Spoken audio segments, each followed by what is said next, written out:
my name is Jeremy Pivor. I am the Director of Partnerships and Youth Engagement at BAUSI Ocean Awareness Programs, which is the world's largest youth environmental program for the creative arts. I live in Arlington, Massachusetts, which is just 20 minutes outside of Boston. And for me, what's really important for myself, my local environment and community is my family. I moved back to this area because I have a bunch of nieces and nephews um, around me, and I love to be an uncle. And when I think about climate change, I think about them and their futures and what world they're going to grow up into.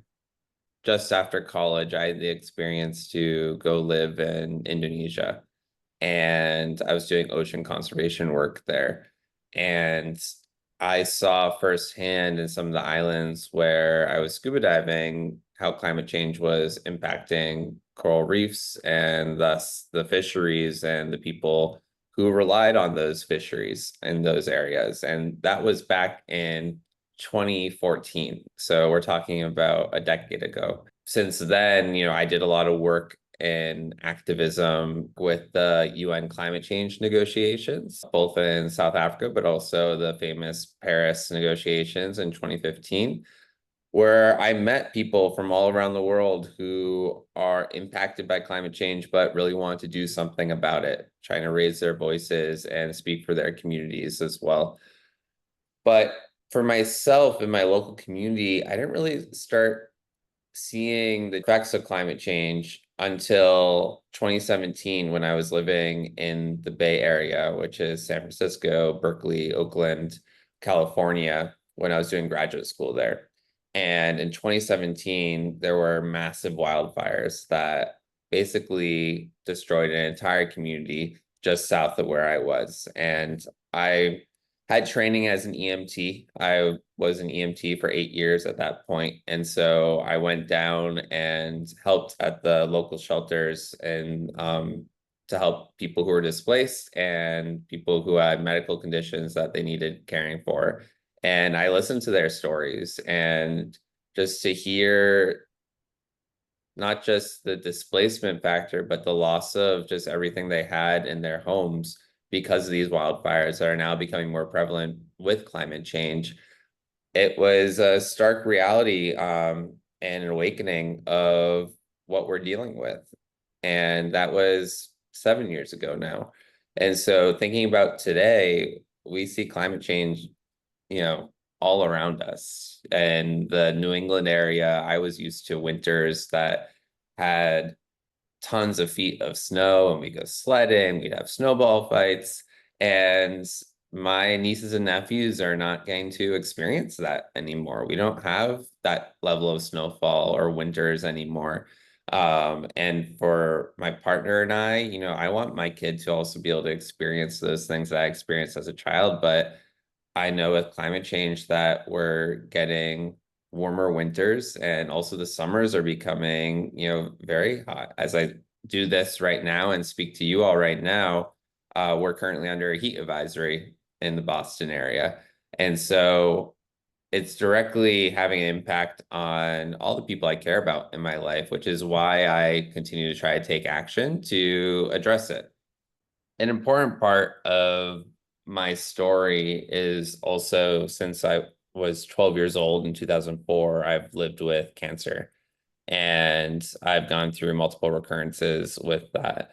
And the reason I mentioned this in terms of the story about climate change for me is it was really central to guiding how I think about the world and how I want to give back, because feeling like that I was given many second chances to be here, I feel like I have a responsibility to make the world better for others, especially those in marginalized communities and less fortunate. And so that's what's really driven the work that I do to get involved in these various sections of how I address climate change, whether it's currently with working with youth right now, or whether it was just beforehand working in the health sector, or even in my activism and work abroad when I was younger in my 20s.